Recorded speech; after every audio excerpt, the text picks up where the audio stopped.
السلام علیکم. I'm Rafay Asif and you're watching the Foreign Desk. ابھی ریسنٹلی پاکستان کے فورن منسٹر اسحاق ڈار صاحب نے چائنا کا دورہ کیا. وہاں پہ چائنیز فورن منسٹر وانگ یی سے ان کی ملاقات ہوئی. یو ایس اور ایران کی جنگ بندی کے لیے انہوں نے ملاقات کی اور اس میٹنگ کی جوائنٹ اسٹیٹمنٹ ہمارے سامنے آتی ہے. اس میں بھی یہی باتیں ہوئی کہ سیز فائر فوری طور پہ ہونا چاہیے اور جو سول سائٹس ہیں ان کو نشانہ نہیں بننا چاہیے, اور جو ایران کے اندر آئل کی تنصیبات ہیں ان کو بھی بالکل بھی نشانہ نہیں بنانا چاہیے. اسٹریٹ آف ہارموز کو کھلنا چاہیے اور اس کے بیچ میں جو بھی نیگوشیشن ضروری ہیں اس کے لیے چائنا اور پاکستان کردار ادا کرنے کے لیے پیش ہوں گے. اب دیکھا جائے تو ایک طرف امریکہ کی 15 شرائط ہیں اور دوسری طرف ایران کی 6 شرائط ہیں, اور بیچ میں یہ جوائنٹ اسٹیٹمنٹ آتی ہے 5 نکات کی, 5 پوائنٹس کی. اب دیکھنا یہ ہے کہ پاکستان اور چائنا کیا کردار ادا کر سکتے ہیں یو ایس اور ایران کے بیچ میں جنگ بندی کے لیے. اسی سب پہ بات کرنے کے لیے ہمارے ساتھ اسٹوڈیوز میں موجود ہیں senior journalist Sadia Afzal. China اور پاکستان کے فورن منسٹرز کی جو میٹنگ ہوئی ہے اس کی جوائنٹ اسٹیٹمنٹ سامنے آئی ہے, اس کے بارے میں آپ کیا کہیں گے, اور یہ بھی بتائیں کہ کیا امریکہ کی ضمانت دے سکتا ہے چائنا؟ دیکھیں, اس وقت ایران جو ہے وہ امریکہ کی تو ضمانت کسی صورت تسلیم کرے گا نہیں. 2 ممالک بچتے ہیں جن کی ضمانت وہ اس وقت مانگ رہا ہے یا ایکسیپٹیبل ہے. اس میں ایک رشیا ہے اور دوسرا چائنا. چائنا کی مور سو کہ اوبیسلی اس کی کریڈیبلٹی کے لحاظ سے بھی اگر دیکھیں کہیں پر آپ کو اس کی جنگوں کے اندر انوالومنٹ نظر نہیں آتی ہے, تو چائنا کا ایک بہت بڑا کردار ہے جو کہ اس میڈیشن کے پروسیس میں اب مزید بڑھتا چلا جا رہا ہے. سب سے پہلے تو میں یہاں پہ جو چائنیز فورن منسٹر ہیں وانگ جی اور پھر ہمارے فورن minister deputy prime minister Ishaq Dar, دونوں کی جو ملاقات کی تصویریں آئیں, جو فوٹیجز آئیں, تو اس پہ بات کرنا چاہوں گی. اب آپ نے دیکھا ہے اسحاق ڈار صاحب سخت تکلیف میں, فریکچر ہوا ان کو, لیکن وہ لگے ہوئے کہ ایک تنازعہ ہے, ہم نے اس کو حل کرانا ہے. سب سے پہلے تو ان کو میں بہت زیادہ یہاں پہ اپریشیٹ کرنا چاہوں گی, اور وہ جو اس وقت ملک کے لیے کر رہے ہیں اس پہ یقینی طور پہ بہت زیادہ وہ ان کی کوششیں لائق کے تحسین ہیں. پھر ساتھ ہی ساتھ اسحاق ڈار صاحب نے واپس آنا تھا, ان کی جو چائنیز فورن منسٹر ہے اس سے ظاہر دوستی بھی ہے, تو انہوں نے نہیں آنے دیا ان کو واپس. ان کا کہ نہیں آپ رات آج یہیں پہ رکیں. 1 دن کا یہ دورہ تھا, جانا آنا تھا. ان کو رات کو وہاں روکا گیا, کہا گیا کہ جی میں یہاں سے بیسٹ ڈاکٹرز جو ہیں وہ آپ کے معائنے کے لیے بلاتا ہوں. سو میں اسحاق ڈار کی صاحب کی جو کوششیں ہیں اس کو ضرور یہاں پہ اپریشیٹ کروں گی. Having said that, China is the only country, جیسے ہم بات کر رہے ہیں کہ اس نے صرف اور صرف اپنی اکنامک گروتھ کی وجہ سے پوری دنیا میں جگہ بنائی ہے. Not because of wars, not because کہ آپ دوسرے ممالک کے جو معاملات ہیں اندرونی یا جو سیاست ہے اس کے اندر آپ انٹروین کریں. سیکنڈلی ایران کے ساتھ ان کا ایک اپنا تعلق ہے جیسے روس کا ہے. پھر جب سے یہ وار شروع ہوئی ہے تب سے آپ دیکھ رہے ہیں کہ دونوں ممالک کے بیانات یہی آئے ہیں کہ امریکہ اور اسرائیل فوری طور پہ اس جنگ کو روکے. حملہ کرنے والے وہ ہیں, اگریسرز اس وقت وہ نظر آ رہے ہیں. ایران صرف اور صرف اپنے ڈیفنس کے لیے جو کچھ کر رہا ہے وہ کر رہا ہے. اب اس میں ہاں نہ چاہتے ہوئے بھی آپ جو مرضی کہہ لیں, ایک ان اوائڈیبل سچویشن تھی جس میں گلف کنٹریز انوالو ہو گئے, اور وہ بھی اس وجہ سے ہو گئے کہ وہاں پہ یو ایس کی ملٹری بیسز تھیں. اب کل سے لے کے نا آج تک بڑے انٹرسٹنگ پوری رات اگر آپ دیکھیں پریزیڈنٹ ٹرمپ کے بیانات آتے گئے, وہ ایسا لگ رہا ہے کہ وہ اتنا زیادہ بوکھلاہٹ کا شکار ہو گئے کہ ان کو سمجھ ہی نہیں آ رہا کہ میں نے اب کرنا کیا ہے. میں آپ کے سامنے 2-3 مثالیں رکھتی ہوں جو ان کے بیانات ہیں. And you know I was listening to a few analyst جو خود بیچارے پریشان ہو گئے یو ایس کے کہ یہ کیا کہنا کیا چاہ رہے ہیں. پہلا انہوں نے کہا کلیم ہم نے رجیم چینج کر دیا ہے ایران میں. کون سا رجیم چینج ہوا ہے؟ آپ نے ایک وہ ان کے سپریم لیڈر جو ہیں وہ شہید ضرور کیے ہیں لیکن انہی کے بیٹے موجود ہیں, تو رجیم تو وہی ہے, رجیم چینج تو نہ ہوا. اگر یہ پریزیڈنٹ ٹرمپ کی رجیم چینج کی ڈیفینیشن ہے تو there is something really really wrong with his vocabulary and you know the understanding of these things. دوسرا انہوں نے کہا کہ ایران پہ ایک جگہ پہ حملہ کر دیا ہے, ایران کے اندر ہر چیز تباہ کر دی ہے, جو بچا ہے وہ بھی تباہ ہو جائے گا. تیسرا انہوں نے کہا روٹین پہ چل رہی ہے, وہاں وہ جنگ ہو رہی ہے, وہاں پہ لوگ جو, بلکہ ہمارے پاکستان میں تو مذاق بھی یہ بنا تھا نا, ایک آپ کو پتا ہمارے میمز بنانے میں تو ماسٹر ہیں لوگ. پاکستان میں جب اسکولوں کو چھٹیاں دی گئیں اور کہا گیا کہ جی ہفتہ اتوار چھٹی کر دو, اور کچھ لوگوں کو کا ورک فرام ہوم, پیٹرول بچانا ہے ہم نے, تو اس پہ میمز بھی بنائے لوگوں نے کہ جی جہاں جنگ چل رہی ہے نا وہ لوگ ان کے بچے اسکول جا رہے ہیں, وہاں چیزیں روٹین کے مطابق چل رہی ہیں. ہم جو ہے نا جو دور سے بیٹھے ہوئے جنگ کا حصہ بھی نہیں ہے, ہم نے اپنے بچوں کے اسکول بند کر دیے. چلیں یہ تو خیر مذاق کی بات تھی, بٹ ادر دین دیٹ آپ اس وقت ایران کے اندر جو بھی ادارہ ہے اس کے حوالے سے آپ کو جو ان کے فارن منسٹر بتاتا ہے, ان کے جو ترجمان میڈیا پہ بتا رہی ہوتی ہیں, تو میں نے دیکھا ہے کہ جی ہر چیز باقاعدہ چل رہی ہے, نارمل طریقے سے چل رہی ہے. اچھا تیسری چیز سوری انہوں نے کہی کہ ایران جو ہے نا نیوکلیئر طاقت تو اب کبھی بن نہیں سکتا, اور اسی وجہ سے نا وہ ہمارے ساتھ ڈیل کرنا چاہتا ہے. اچھا پھر چوتھی چیز انہوں نے کہی کہ اب جو اسٹریٹ آف ہارموز ہے نا وہ بڑی اسٹرانگ ہو گئی ہے, اس پہ امریکہ کا جو ہے وہ بڑا قبضہ ہو گیا ہے, اور ہم اس کو سیف اور سیکیور بنانا چاہتے ہیں پوری دنیا کے لیے, گلوبل آئل ٹریڈ کے لیے. اچھا اس کے بعد ہی فوری طور پہ انہوں نے بیان کیا دیا کہ کیونکہ جو ہمارے allies ہیں انکلوڈنگ برطانیہ اینڈ فرانس, خاص طور سے اگر آپ دیکھیں جو سوشل میڈیا کے اوپر انہوں نے اسٹیٹمنٹس ڈالی ہوئی ہیں, وہ تو اس میں کہتے ہیں کہ جی وہ اسٹریٹ آف ہارموز جائیں اور وہاں سے تیل لے لیں. کہ اس کا مطلب یہ کہ بھائی ہم تو کچھ نہیں کر سکتے, وہ آپ خود چلے جائیں وہاں سے اپنا آئل لے کے آ جائیں. اچھا اس پہ اب وہ جو فرانس کا بھی رد عمل ہے, جو برطانیہ کی رد عمل ہے, میں وہی آپ کو بتانے لگی ہوں کہ انہوں نے اتنے مزے کی باتیں کی ہیں کہ آپ باقاعدہ طور پہ نا اس پہ کامیڈی مووی بنا سکتے ہیں. اور واقعی ایسا لگتا ہے کہ یار یہ کوئی پریزیڈنٹ تو بات نہیں کر رہا, یہ پتہ نہیں یہ کامیڈین اس وقت بات کر رہے ہیں. اب اگر آپ نے اسٹریٹ آف ہارموز پہ قبضہ کر لیا ہے یا آپ کے کنٹرول میں آ گئی ہے, تو پھر آپ اپنے ان allies کو کیوں کہہ رہے ہیں رائٹ کہ جی یہ وہاں سے جا کے آئل لے آئیں. آپ خود کیوں اپنے allies کو اتنا دور کر رہے ہیں کہ آپ کا قبضہ بھی ہے, اس کے باوجود بھی آپ ان کو کہہ رہے نہیں. بس دنیا دکھا رہی ہے کہ بھائی ایران کے پاس ہے, ایران کے کنٹرول میں اگر نہیں ہے تو پھر آپ کے شپس وہاں سے کیوں نہیں گزر پا رہے. وہاں پہ صرف اور صرف جو پاکستان کے جہاز گزرے, پاکستان کو اجازت ملی ہے. پریزیڈنٹ ٹرمپ نے خود بھی کہا ہے. اب وہ یہی بات ہے نا کہ وہ سینیٹر اسحاق ڈار صاحب نے جب یہ ٹویٹ کیا تھا تو انہوں نے پھر ری پوسٹ بھی کیا, تو اس میں کیا لکھا تھا, یہی لکھا تھا نا کہ ہفتے میں 2 جہاز جو ہیں وہ ایران نے پاکستان کے گزرنے کی اجازت دی ہے. اچھا میں یہ ڈھونڈ رہی تھی بڑی دیر سے, تو یہ مجھے مل گیا ہے. وہ معاہدہ کرنے کی بھیک مانگ رہے ہیں. ایک یہ بیان آیا, ایران بھیک مانگ رہا ہے پریزیڈنٹ ٹرمپ سے کہ جی اب جلدی سے اگریمنٹ کر لیں. اچھا جی فرانس اور برطانیہ کا سب سے انٹرسٹنگ جو چیز ہے نا وہ یہ ہے کہ آپ نے ہماری مدد نہیں کی ہے, آپ نئے ہرمز جا کر اپنا تیل خود لے آئیں. تو لٹرلی لائک وہ محلے کے لڑائی نا کہ تم نے نہیں مجھے ہیلپ کیا, وہ لڑکا مجھے مار رہا تھا, تم نے میری مدد نہیں کی, اب جاؤ میں نہیں کھیلتا. So that's so I mean childish. اب ڈونلڈ ٹرمپ صاحب کا بیان سنیے گا ٹروتھ سوشل کے اوپر. The country of France wouldn't let planes headed to Israel loaded up with military supplies fly over French territory. France has been very unhelpful with respect to the butcher of Iran, who has been successfully eliminated.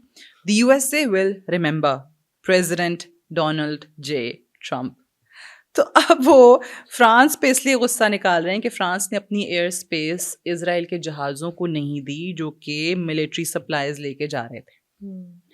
اور برطانیہ اور France join نہیں کیا انہوں نے اس وار میں باقی allies کی طرح, تو ان کو اس چیز پہ تکلیف ہے.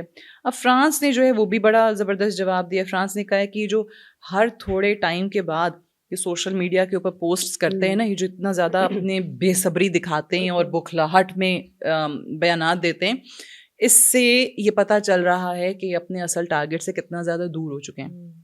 انہوں نے کوئی ٹارگیٹ اچیو نہیں کیا, لیکن کلیمز آپ کو وہ سارے کے سارے نظر آتے ہیں کہ بیانات کے اندر.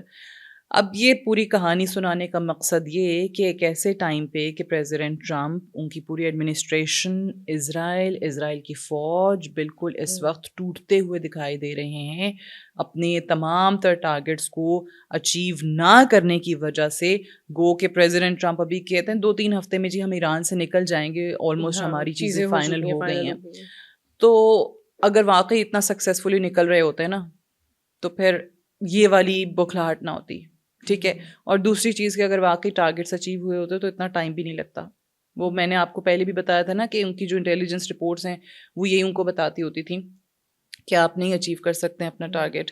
اور اسرائیل نے بھی امریکہ کو یہی کہا تھا کہ if we do this then we have to finish it in 2-3 days. تو 2-3 days کیا, مہینہ ہو گیا, دوسرا مہینہ شروع ہو چکا ہے. ٹھیک ہے, ابھی بھی وہ 2-3 ہفتے کا بول رہے ہیں. سو یہ سیناریو ہے. اب ایسے میں ایک ملک جو ثالثی کی بات کرتا ہے, جو امریکنز ان کے اکانومسٹس کے اپنے مطابق بڑی جلدی ان کا نمبر بھی اکانومی میں اور ہر فیلڈ میں کاٹنے والا ہے, وہ چائنا ہے, جہاں سے ہم نے بات کا آغاز شروع کیا تھا. سو اب ایک ملک جو جنگیں کروانے میں, افراتفری میں, توڑ پھوڑ میں لگا ہوا ہے, وہی دوسرا ملک جو ہے وہ جوڑنے میں لگا ہوا ہے. ٹھیک ہے, وہ اپنی تمام تر امریکہ کے فیلئرز کو وہ اپنی کامیابیاں بنانے کے اس وقت فل موڈ میں نظر آتا ہے. تو اس کے پاس ایک اپرچونٹی ہے. اور جس طرح ہم بات کر رہے تھے کہ کیونکہ چائنا نے ماضی میں بھی ہیلپ کیا ایران کو, اور خاص طور سے اگر اب ٹیکنالوجی وائز بات کریں تو مئی 2025 کی جو پاکستان اور بھارت کی جنگ تھی, اس میں بھی ظاہر ہے چائنیز جہاز اور چائنیز اکوپمنٹ اور میسلز وغیرہ. تو اس کے بعد بھی ایک ملیٹریلی بھی اسٹینڈنگ جو ہے ڈیفنس کی فیلڈ کے اندر بھی وہ چائنا کی زیادہ ہو چکی ہے. اور اگر وہی ٹیکنالوجی چلیں برملا نہیں, لیکن کہیں نہ کہیں لوگوں کا یہ ماننا ہے کہ چائنا اور رشیا ٹیکنالوجی کے لحاظ سے ہیلپ کر رہے ہیں. چلیں ٹیکنالوجی کے لحاظ سے بھی اگر نہیں کر رہے تو جو منیمم وہ اس وقت کر رہے ہیں نا, وہ ایران کے لیے بہت بڑی بات ہے. وہ کیا ہے کہ جی وہ انٹیلیجنس شیئرنگ کر رہے ہیں. جو اہم ٹارگٹس ہیں یو ایس اے کے گلف کنٹریز کے اندر کہاں کہاں ہیں, کون سے جہاز کدھر کھڑے ہیں, یو ایس ملٹری ایسٹس کدھر موجود ہے, وہ ساری انفارمیشن ایران کے ساتھ شیئر ہو رہی ہے. تو اب یہ ایک ایسی چیز ہے جب ایران نے دیکھ لیا ہے کہ اس وقت میں ہمارے دوست کون ہیں, دشمن کون ہیں. تو جو دوست بہت زیادہ ساتھ دے رہے ہوں, پھر آپ انہی سے کہتے ہیں کہ جی ہماری, اگر آپ گارنٹی دیتے ہیں تو ٹھیک ہے میں ماننے کو تیار ہوں, اگر آپ بھی گارنٹی نہیں دیتے اس اگریسر کی تو پھر معذرت. آپ کو لگتا ہے کہ چائنا کی گارنٹی دینے کے بعد ایران کنونس ہوگا؟ بالکل 100%. یہی تو میں آپ کو بتا رہی ہوں کہ ایسے میں دوستوں کی گارنٹی تو کام کرتی ہے. اور چائنا اور رشیا دو ایسے ممالک ہیں جنہوں نے صرف اور صرف باتیں کر کے نہیں بلکہ عملی طور پہ جو ہے وہ ایران کا ساتھ دیا ہے. تو یہ دونوں ممالک ایکسیپٹیبل. اچھا, یہ بتائیں کہ ہم لوگوں نے گریٹر اسرائیل کا سنا تھا, گریٹر بنگلہ دیش کا سنا تھا, لیکن ابھی یہ پیٹ ہیگسیت نے ریسنٹلی ایک نیا نقشہ دکھایا ہے. اکھنڈ بھارت نہیں سنا, وہ تو یہی ہے, وہ گریٹر بھارت بنانا چاہتے ہیں. اور اب وہ دکھا رہے ہیں گریٹر امریکہ کا نقشہ دکھا رہے ہیں. تو یہ سب کیا ہے؟ کیا یہ اس جنگ سے ڈائیورٹ کر رہے ہیں لوگوں کی اٹینشن کو؟ نہیں بالکل بھی نہیں. یہ ان کا ڈے 1 سے پلان ہے. جب سے یہ آئے ہیں اقتدار میں, آپ دیکھیں اس وقت شروع میں جب انہوں نے کہا کہ جو یہاں پہ ایلینز ہیں دیگر ملکوں سے, جو لوگ آئے ہوئے جو وہاں پہ مائیگرینٹس رہتے ہیں, ان کو یہ ایلینز کہتے ہیں. پھر ان کو نکالنے کا, ڈپورٹیشن کا سلسلہ جو ہے وہ شروع ہوا. پھر میکسیکو کے حوالے سے, ان کے بارڈر کے حوالے سے آپ نے وہ بیانات دیکھے. گلف آف میکسیکو کو انہوں نے کہا کہ گلف آف امریکہ کا نام میں دوں گا. اب اسی سب کے اندر فوری طور پہ انہوں نے نیٹو ممالک اپنے الائز کے ساتھ, ویسٹرن کنٹریز کے ساتھ ایک لفظی جنگ چھیڑ دی. گرین لینڈ کے معاملے پہ ڈنمارک اس کو آفیشلی لیگلی اپنا حصہ مانتا ہے. انہوں نے کہا گرین لینڈ جو ہے وہ ہم حاصل کریں گے. اچھا, پھر اتنا ہی نہیں, پاناما کے حوالے سے یہ بھی بھول جائیں. کینیڈا جو کہ امریکہ کا دوست ملک, نیبر, کینیڈا بھی ٹھیک ہے, انہوں نے کہا کینیڈا جو ہے نا وہ بھی ایک امریکہ کی ایک ریاست بن جائے گی. پھر آپ کو یاد ہوگا کہ کینیڈین پرائم منسٹر کے بڑے سخت اس پہ ان کو جواب بھی آئے تھے کہ آپ یہ بھول جائیں, اور اگر آپ ایسے بیانات دیں گے تو پھر ہمارے تعلقات بہت متاثر ہوں گے.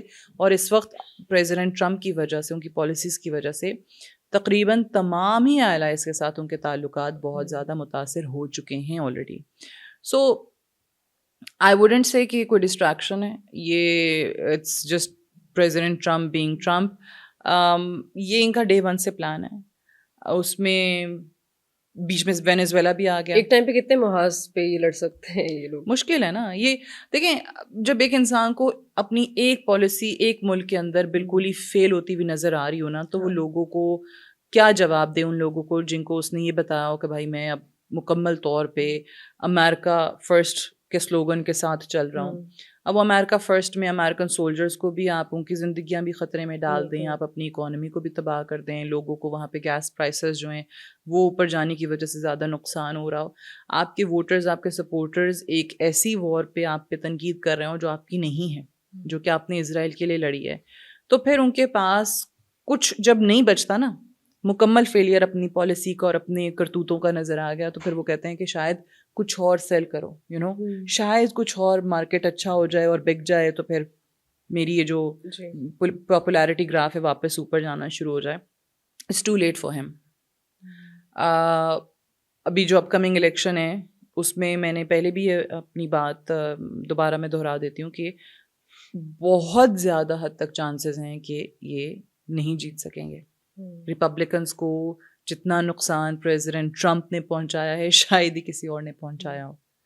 تو یہ کہنے کو اور ایک اکھنڈ امریکہ بنانے کو شاید بڑا اچھا خواب ہو, لیکن یہ خواب ہی ہے. اس میں کوئی اور ممالک ساتھ دیں گے نہیں. دیگر ممالک ساتھ نہ بھی دیں تو وینیزویلا پہ بھی حملہ ہو گیا تھا, لیکن دیکھیں اس کے کانسیکوینسز بہت زیادہ ہیں, اس کے ریپرکشنز بہت زیادہ ہیں, اور وہ جو آؤٹ کم آئے وہ کہیں سے بھی کسی صورت امریکہ کی فیور میں نہیں ہے. So no, it's not a distraction, it's his policy, this is what he wants to do, جس کے امکانات بہت کم ہیں. اچھا, ابھی فلسطینیوں کی اگر ہم بات کریں تو ان پہ اسرائیل کا ظلم جو جبر ہے وہ کم نہیں ہے, لیکن ابھی ریسنٹلی انہوں نے ایک ڈیتھ پینالٹی کا ایک لا انٹروڈیوس کرا دیا. تو یہ سب کیا ہے, اس کے بارے میں آپ کیا کہیں گے؟ دیکھیں یہ جب پوری دنیا میں آلریڈی ایک کیوس ہے, جنگ چل رہی ہے, اور میں کئی بار کہہ چکی ہوں کہ تیسری جنگ عظیم کا شاخسانہ یہ چیزیں ثابت ہوں گی. اسرائیل جو کہ ایک واقعی پاکستان نے جو قائد اعظم نے پہلے کہا تھا ایک ناجائز ریاست ہو, جس طرح سے وہ بنی ہے, کبھی آپ ہسٹری پڑھیں آپ کو پتہ چلے کہ جب کسی ریاست کا وجود ہی دوسروں کے خون بہانے پہ ہو, قبضہ کرنے پہ ہو, وہاں سے لوگوں کو ان کی زمینوں سے بے دخل کرنے پہ ہو اور اپنے لوگوں کو وہاں لا کے بسا دینے پہ ہو, تو پھر وہ اپنی اس غلط فیصلے کو برقرار رکھنے کے لیے مزید غلط فیصلے کرتا چلا جاتا ہے. اور یہ اسرائیل کی ہسٹری ہے, اور ابھی بھی یہی کام ہو رہا ہے کہ جہاں دنیا کو غزہ کے اندر ہونے والا جینوسائیڈ جو پہلے نہیں نظر آتا تھا اور آہستہ آہستہ دکھنا شروع ہوا, اور خاص طور سے جن ممالک کا ضمیر جاگا, ویسٹرن کنٹریز, جن کو واقعی اپریشیٹ اس حد تک ضرور کرنا چاہیے کہ جو بات بھی نہیں کرتے تھے فلسطین پہ, ہمیشہ بیان آتا تھا تو اسرائیل کی فیور میں آتا تھا, اس میں سے بھی کچھ ممالک نے فلسطین کو بطور اسٹیٹ تسلیم کیا, فلسطین میں ہونے والے, غزہ میں ہونے والے ظلم پہ بات کی, بیانات دیے, اس میں پریزیڈنٹس ہیں, پرائم منسٹرز ہیں آف ڈفرینٹ کنٹریز. تو یہ آپ کو میجورٹی وہ ممالک نظر آتے ہیں جو کبھی اس پہ بات نہیں کیا کرتے تھے. تو اس حد تک تو ان تمام مناظر نے جو غزہ سے باہر آئے دنیا کے ضمیر کو جھنجھوڑا. اب اسرائیل کا ظلم آج بھی جاری ہے, لیکن فرق صرف اتنا ہے کہ آج 100% سپورٹ اسرائیل کے ساتھ نہیں ہے جیسے ہوا کرتی تھی. اچھا, اب اس کے باوجود بھی 100% سپورٹ ہونے کے باوجود بھی ایک مسئلہ ہے کہ جب ہم یہ کہتے ہیں کہ جو جیل میں قید فلسطینی ہیں ان کو انہوں نے کہہ دیا سزائے موت دے دو, اب اس پہ بینگویر جیسا ان کا جو منسٹر ہے extremely I would just call ہم اے میڈ پرسن. وہ میں نے آپ کو بتایا بھی تھا کہ نیتن یاہو کو, جس کو لوگ سیٹن یاہو کہتے ہیں اور بہت ہی زیادہ ظالم آدمی اور جابر آدمی کنسیڈر کرتے ہیں, وہ اس سے بھی 4 ہاتھ آگے ہے. 2-3 وزراء ہیں نیتن یاہو کی وار کیبنٹ میں جو اس سے بھی زیادہ ایک سخت گیر موقف رکھتے ہیں فلسطینیوں کے لیے, مسلمانوں کے لیے. اب وہ جس طریقے سے اس کو سیلیبریٹ کر رہا تھا نا جب یہ انہوں نے پاس کیا, منظوری دی, وہ آپ مناظر دیکھیں ان کے پارلیمنٹ میں, آپ کو پتہ چل جائے گا کہ ان کی سوچ کیا ہے. یہ اگر ان کے بس میں ہو تو یہ تو صرف اور صرف ایک دن کے اندر ہی یہ تمام فلسطینیوں کو شہید بھی کر دیں, جو بچ جائیں ان کو بے دخل کر دیں, جو ان کا انیشل پلان بھی تھا کہ آپ غزہ سے نا گھسیٹتے چلے جاؤ, ان کو کہہ دو کہ جی باہر چلے جاؤ, مصر چلے جاؤ, آپ کہیں اور جارڈن چلے جاؤ, آپ کہیں اور چلے جاؤ, اپنی زمین چھوڑ دو. لیکن سلام ہے ان فلسطینیوں کو جو ایسے ڈٹے میں ہیں, وہ ان کا جو جذبہ ہے نا, اور اس سے زیادہ ان کا جو ایمان مضبوط ہے, وہ جب حسبنا اللہ و نعم الوکیل کہہ کے آگے سامنے آتے ہیں نا, تو اس کے بعد انسان, آپ اور میں جو ہے نا, وہ اپنے ایمان کو دیکھتے ڈھونڈتے رہ جاتے ہیں کہ بھائی ہمارا تو کچھ ایمان نہیں ہے ان کے آگے. بالکل. وہ بچے شہید ہو گئے, گھر تباہ ہو گئے, کھانے کو کچھ نہیں, جو بچے تھے وہ غذائی قلت کی وجہ سے شہید ہو گئے, لیکن وہ کہتے ہیں ہم نے اپنی زمین نہیں چھوڑنی, مقدس زمینیں ہم نے نہیں چھوڑنی. تو اب ہر طریقے سے اسرائیل کی کوشش یہی ہے کہ جتنا ہو سکتا ہے وہ فلسطینیوں کو دبایا جائے, اتنا زیادہ ان کو انڈر پریشر لائیں کہ ان کی شرائط مان لی جائیں. فلسطینی کبھی بھی نہیں مانیں گے, یہ اس سے بھی 10 گنا آگے جو کرنا ہے ان کو, جو ظلم ڈھانا ہے ڈھالیں, فلسطینی کبھی بھی نہیں چھوڑیں گے اپنی سرزمین کو. اب یہی کام انہوں نے, جب پوری دنیا پریزیڈنٹ ٹرمپ کے بورڈ آف پیس پہ لگی ہوئی تھی, اس کی باتیں ہو رہی تھیں کہ جی غزہ کا ایک پلان بنا دیا انہوں نے امن کا, اسی سب میں ویسٹ بینک کے اندر یہ کاروائیاں ہو رہی تھیں. ٹھیک ہے, ویسٹ بینک کے اندر جو لوگوں کو بتایا جاتا تھا کہ وہاں تو نہیں, وہاں تو حالات معمول کے مطابق ہیں, وہاں سب کچھ ہے, نہیں, وہاں پہ بھی ایگزیکٹلی یہی صورتحال انہوں نے شروع کر دی. اب جو میں نے پہلے بات کی, دنیا کا ضمیر جاگا, لوگوں نے بیانات دیے, ایک پہلو تو ہے جس کو ہم پازیٹیو کہہ رہے ہیں, بٹ اس سارے کے باوجود بھی اسرائیل ایک ایسی ریاست بن گیا ہے جس کو یہ یقین ہو گیا ہے کہ مجھے روکنے والا کوئی نہیں ہے. دیکھیں, بیانات دینا اگین اچھی بات ہے, میں یہ نہیں کہہ رہی کہ جو لوگ کچھ نہیں بولتے تھے وہ ایٹ لیسٹ بیانات تو دے رہے ہیں نا, فلسطین کو بطور ریاست تسلیم تو کر رہے ہیں نا, لیکن بیانات میں اور عملی اقدام میں آپ کے ایکشنز میں بڑا فرق ہے. آپ کے بیانات اسرائیل کو نہیں روک پا رہے, آپ کے ایکشنز روک پائیں گے, اور وہ ایکشنز ہمیں نظر نہیں آتے. اور جب تک وہ ایکشنز نہیں ہوں گے جس میں, اچھا میں ویسے ایک بات بھی ہے, ہم یورپین کنٹریز کو بیٹھ کے پاکستان میں ہمارے سب کانٹیننٹ میں کیا بات کی جاتی ہے, وہ جی وہ تو نان مسلمز ہیں, ٹھیک ہے, نان مسلمز ہیں, کیا فرق پڑتا ہے, ایٹ لیسٹ انہوں نے بولا تو ہے, بولا تو ہے. تو اب اگر میں آپ سے یہ کہوں کہ بھائی یورپین کنٹریز کی تو رافعہ ہم بعد میں بات کریں گے, پہلے ذرا اپنے اسلامی ممالک کا تو بتاؤ کیا حال ہے. وہ تو بول رہے ہیں, وہ تو تسلیم بھی کر رہے ہیں آپ کے. ہاں, سعودی عرب نے بیان دیا, کراؤن پرنس محمد بن سلمان کا بیان آیا 2 اسٹیٹ سولوشن, پاکستان کا بیان آیا 2 اسٹیٹ سولوشن. کچھ عرب کنٹریز, مجھے یاد ہے یہ جو عرب لیڈرز کو بلایا تھا, سمٹ ہوئی تھی جس میں پرائم منسٹر شہباز شریف بھی گئے تھے, بڑا اچھا خطاب تھا ان کا, کراؤن پرنس کا بھی, 2-3 اور جو ہمارے عرب کنٹریز کے لیڈرز تھے ان کا بھی, اور کچھ ایسے تھے جنہوں نے ایک لائن بولی اور چلتے بنے, سر سے اتارنے والی کی. مطلب آپ نے اپنی شکل بھی دکھا دی, حاضری بھی لگا دی, but you just don't want to say anything because you don't want to offend Netanyahu, you don't want to offend Israel, you don't want to offend President Trump. تو جب یہ منافقت کا حال ہو تو پھر آپ کیا کر سکتے ہیں؟ کتنے عرب کنٹریز نے اسرائیل کے ساتھ تجارت چھوڑی, کتنے عرب کنٹریز نے اسرائیل اور امریکن انٹرسٹ کو پروٹیکٹ کرنا چھوڑا, کسی نے بھی. there you go. تو ان سے تو پھر بہتر وہ یورپین کنٹریز ہیں کہ چلو یار وہ یہاں موجود تھے تو 4 اسٹیپ تو آگے لے لیے نا, ان کے لیول پہ تو آ گئے, یہ تو وہیں کے وہیں کھڑے میں. بیانات سے یہ لوگ کچھ نہیں بگاڑ سکتے, بیانات سے اسرائیل کا کوئی کچھ نہیں بگاڑ سکتا, یہ بڑی بات کلیئر ہے. ایسا ہی نہ وہ جو یہ عالمی عدالت ہے اس کے اندر اس نیتنیاہو کو انہوں نے ایک مجرم ڈکلیئر کیا ہوا ہے, کس نے اس کو سزا دیا؟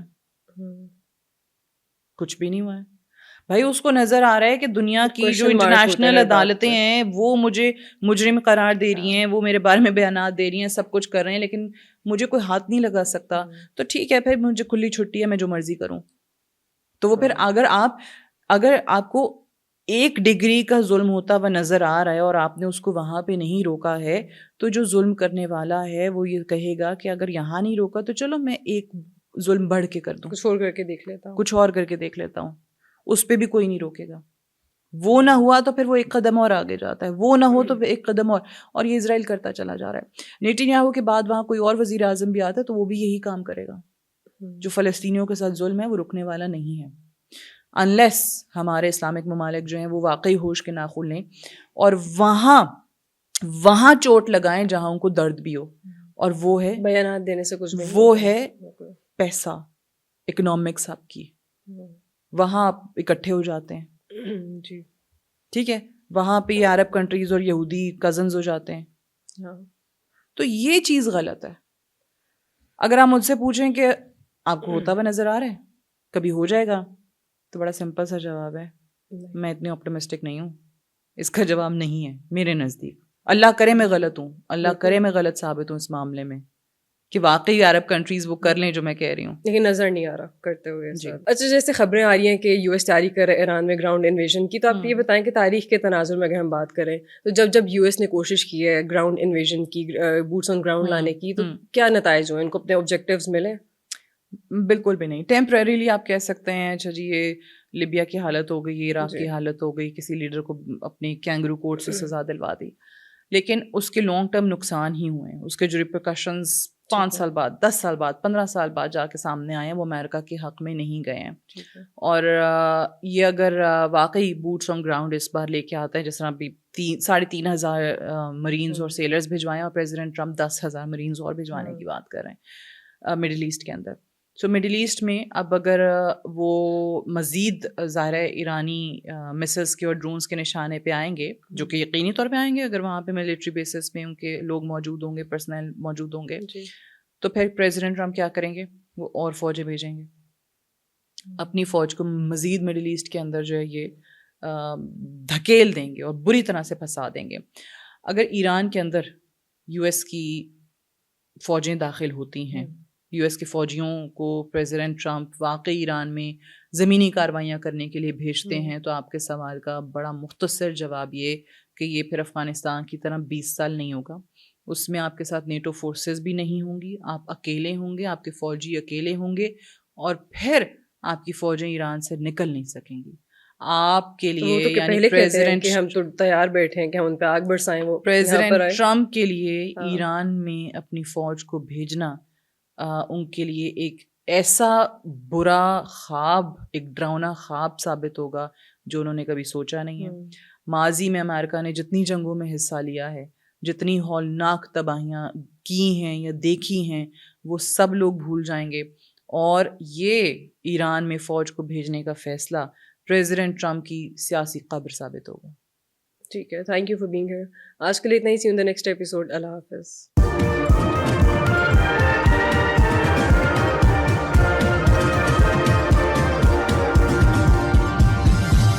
You are watching Apna Watan.